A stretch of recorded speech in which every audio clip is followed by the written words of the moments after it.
Good evening. Wow, thank you. Okay, we spoke a lot about the infrastructure. We spoke a lot about how we maintain it, how we make it more efficient, and so on and so forth. One thing I would like to touch up and I'll be talking about is the experience part. And I tell you where I'm coming from. I'll give you some more examples and some background about it. I see a huge talent sitting in front of me, and you all are professionals when it comes to the infra and all the technical side. But I'm part of the procurement team. So I'm on the other side. So that gives me an edge that I could talk about some other topic also. So thank you so much. Having said so, I'll take it very quick about the experience factor. And the reason I'm talking about experience is, whenever someone enters your facility, what do they experience? It's the first feel that they get, not about your AC, how is it working.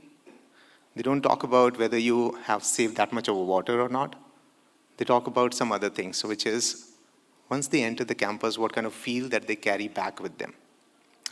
I'll talk more on this. We do designs, we build infra, and then we start maintaining it. And when it comes to the maintaining job, most of the times we talk about like how do we maintain it in terms of the sustainability that it continues to deliver what we have. I'll add more to this. Whenever we maintain any of the infras, there is a lot of data that goes into it. And that data feed is usually in the traditional way we have been managing on Excel files. We have been doing either one person sitting manually and writing out everything from the data points perspective, capturing it and reporting it, publishing reports and so on and so forth in the dashboards. And then finally, one of the most important factors that always we remember is once there is a manual intervention, there is a possibility of error. Automate it. How do we automate it? Bring in your IoT, bring in your smart devices into it. The power that stands with you is your cell phones. The power that stands with you is your sensors. Use them. So having said so, I'll talk about more on the employees and the visitor side. So as I said that whenever someone to your campus, what do they take away back is the feel. The feel of how they got their gate pass. Were they aware that which room they are meeting? Do they know how can they order a coffee, whether it will be a black coffee, a latte, or a cappuccino that I will be taking? The person that I'm meeting, like campuses we have for Infosys and Wipro, there are multiple towers spread across acres. Which tower do I need to go? Which floor I'll be meeting whom? And for how long will it take for me the moment I cross the gate pass? Plenty of things that goes into it. It's all about experience. So my take, and that goes to all of you, is think about the experience also that you give to your employees, to your visitors, and the team who you work with. With that, I'll request Prabhu to join me, please. So this is the last one, so we can do standing. Yeah, we can do one-on-one. I don't have a mic, probably. Sure. So across Wipro, we have 1.6 lakh employees spread across 136 locations across the world. And that is like a huge number of people, and that is the reason why I started my point. I spoke about the experience, because it's all about the man part. Okay. So if you see the co-working thing, okay, that looks like a competition, okay? Now we have WeWorks and all those works coming up, and they are very fancy offices. People get attracted to that kind of office. I'm sure you're going to have pressure on how do you do better than them, because you have to serve like 1.6 lakh employees. Correct. So how do you go about that?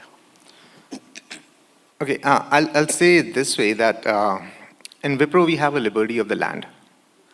And with the land, we have a liberty to build up.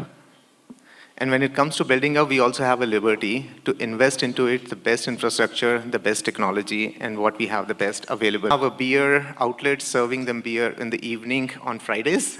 We don't do that. However, we give an experience to our people once they enter the campus. We give them a feel that it's next to your home, and the culture that we provide to them is really up to the mark.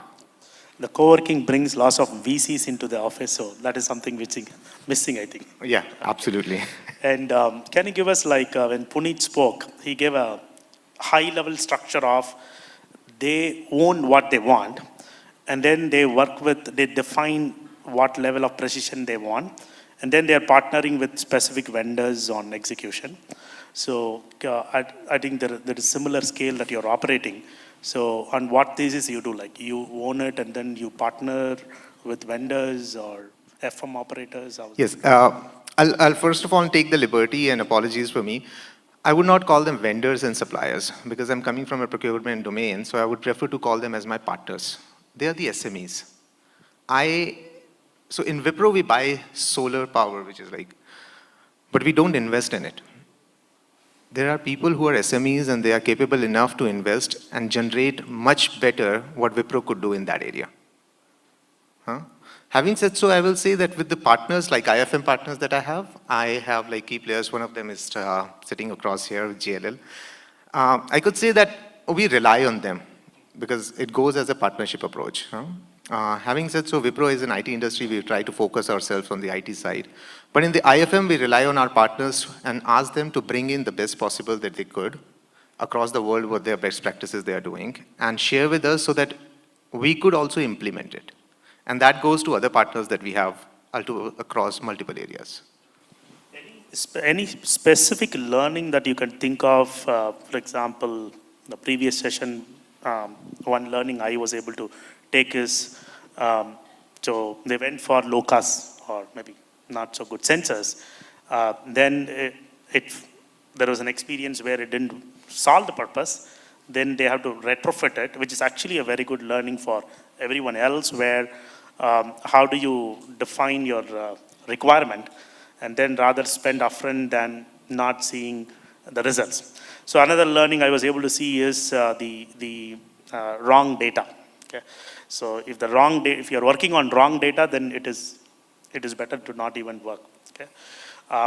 Any such anecdotes from Wipro's experience that you failed or you didn't see not so good results, and then there is a course correction so that other people need not do the same thing? I'll pick a very basic examples of AMCs. My good friend Puneet was talking about AMCs, and I will take that same example and I'll quote on it. We do AMCs, we put up the SLAs, and then we ask them to match the efficiency. We put up SLAs saying that what was the uptime and so on and so forth. My question goes back is, do we have a data how the equipments have been performing? Do we have a data that while equipments were not performing, you made some changes? When you made those changes, what kind of efficiency that new technology has brought into your infra? Having said so, take it to the next level and think about it. When you go and look at the entire infra that you have as on date, the market is evolving over and over again and again. Looking at the data, if in case you have it, you can really compete with that. But if there is a miss on the data side, then definitely it becomes a challenge on both the sides to see where the market is going and where am I standing and what is the efficiency I should be looking at. So I had a same experience where I had to really struggle on the data point, but I'm glad that now we are good on the data. We have compiled the information with our supplier partners. And now, having said so, we are in the right direction and looking forward to a better approach. Okay. So last questions. What is in Wipro's next 2 to 3 years of roadmap? Something exciting that you're targeting, your targets or new things from a facilities point of view? I would say on the facility perspective, make it as a self-service. Don't rely on somebody else to do your job. Like ordering food in Swiggy? Ordering your food. It could be reducing the temperature on your cabin. Why should you rely on somebody and call a help desk and ask them, please reduce the cabin temperature? It's like really cold here, I didn't bring my jacket. It should be the power given in your hand. That is what I would look at. Okay. So thank you.